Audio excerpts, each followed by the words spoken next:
again this morning, so let's talk. With me now to discuss all of this, senior advisor for Donald Trump, Sarah Huckabee Sanders. Theron Johnson, he's the former South Regional Director for Obama's 2012 campaign. He's also a Hillary Clinton supporter, political editor of TheRoot.com, and political science professor Jason Johnson. And finally, CNN political analyst Jackie Kucinich. She's also the Washington bureau chief at the Daily Beast. Welcome to all of you.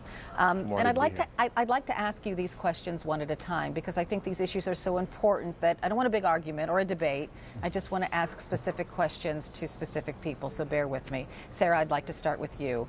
Mr. Trump has not apologized for being a birther. Colin Powell said in those emails the birther movement was racist, and when Trump couldn't keep that up, he wanted to find out whether if he was a Muslim. Of course, it's not true that Obama's a Muslim. So why doesn't Mr. Trump address the birther issue once and for all? Look, I think he has, but let's not forget, this is actually a fight that Hillary Clinton herself started. She was the original I don't want to go there. I want to movement. just focus on what Colin Powell said in these emails.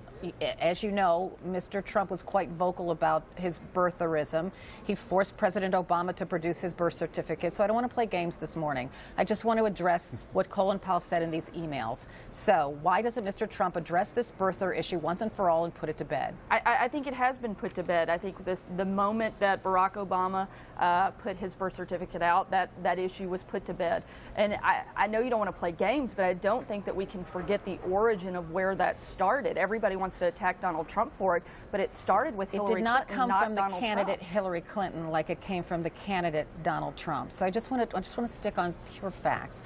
Why doesn't Mr. Trump come out and say, you know what, that birtherism thing, I was completely wrong, and I apologize to the President of the United States, because obviously he was born in Hawaii and he's Christian, just like he's always said he was. I think we've acknowledged the fact that he was certainly born in Hawaii. He produced his birth certificate. Again, I think that issue has been put to bed.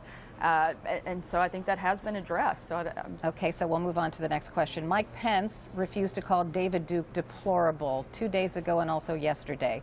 Some of his fellow Republicans are kind of upset about that. He said that, yes, Mike Pence should have called David Duke deplorable because he was for the former Grand Wizard of the KKK.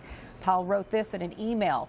Trump appeals to the worst angels of the GOP nature and poor white folks. So doesn't Powell's comments in this email vindicate what Republicans are saying about Mike Pence and are saying about some of Donald Trump's followers, that Mike Pence should come out and say, look, those followers who are racist, we don't want them, and David Duke is deplorable. Yeah, and he absolutely did that. He said we disavow David Duke. He said we don't want his support, and we don't want people who think like him. We don't want their support.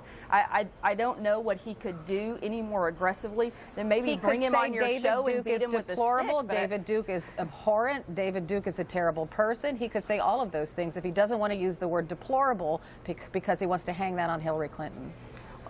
Look, I think he's been extremely clear in the fact that he does not want to be associated with David Duke in any way. He doesn't want his support, and we don't want people that think like David Duke support. I guess I don't understand how much more clear you can be on this issue to say we don't want you. And I think that's far more strong and aggressive than name calling, and certainly far more important. What do you think that Colin Powell means when he says Donald Trump appeals to the worst angels of the GOP nature? You know, I think that Colin Powell is making a big mistake, and one of the same ones that Hillary Clinton has made. He is attacking tens of millions of Americans, and I'm sorry, but I just can't buy into the fact that you can be the leader of our country when you think that tens of millions of Americans, moms, teachers, veterans, police officers, that are deplorable people are the worst parts of our country. I'm sorry, but I think that is just horrible rhetoric, and it certainly has no place in politics and certainly no place in this race. Okay, so I'm going to move on to you, Theron, now, because Mr. Powell does not spare your candidate Hillary Clinton either. Powell writes in an email, Hillary's mafia keeps trying to suck me into the email controversy. It sounds like the Clinton camp desperately wanted Powell's help on this, which it wasn't willing to give. So why drag Colin Powell into this when he didn't want to be dragged into it? Well, you know, Colin Powell is a well-respected person in our country. I mean, he was a great Secretary of State. And listen, I think that there were conversations between them. But as Hillary Clinton has said herself, this process around the emails was a mistake. How the campaign handled it, they would have done it. She did invoke Colin Powell's name. He did not want his name invoked. So why did she do that? Why did the campaign continue to pressure Colin Powell to do something he didn't want to? That's a question that Hillary Clinton has answered, and I think will continue to have to answer as this campaign goes on. But the fact of the matter is that there were conversations that were had between them. She did seek his counsel to make sure that what she was doing, or as Colin Powell said, what she was already doing was right. And I think that the controversy over what he said and what she thought he said, that was definitely played out in the media. Well, but here's the thing, because Powell followed up on that in another email. He said hubris foils Clinton every time. Hubris means excessive pride or arrogance. Is that why she hasn't been as transparent as some voters think she ought to be? I think that was a little bit of an overstatement on the Secretary Powell's point. Listen, I've met Hillary Clinton many times. Obviously, I support her. Arrogance is something that she does not display. She's very genuine. She cares deeply about this country. And I think what he was basically saying is that, listen, and when you're in the heat of the campaign, there are mistakes that are going to be made. I mean, the Clinton campaign has made mistakes. The Trump campaign has made mistakes. But he's saying the reason the Clinton camp continues to make mistakes is because of hubris. Yeah, because they won't listen to others when they give advice as in how to handle something. No, I think that, again, I think that's a misstatement on the Secretary's part. Listen, I have interacted with members on the campaign. I've actually worked with several of them when I worked for President Obama. This is a campaign that's inclusive, that's very open to criticism and open to advice from many, many people. So I don't think that was the case here, Carol. Really? The campaign's open to criticism from many people? They are. I see Sarah over here. I think she showed her hubris, if I can steal a word from Colin Powell, in her deplorable comment. She showed the absolute disdain she has for tens of millions of Americans. I mean, I think she put full on exactly and gave the best example of exactly what Colin Powell is talking about when she called those people deplorable. And I think that is a disqualifying moment for her. Well, Donald Trump had plenty of names to call people himself, so I don't want to play that game either. So I want to go to my nonpartisan people now because I want them to put this conversation that I've just had into perspective. So Jason, help us do that.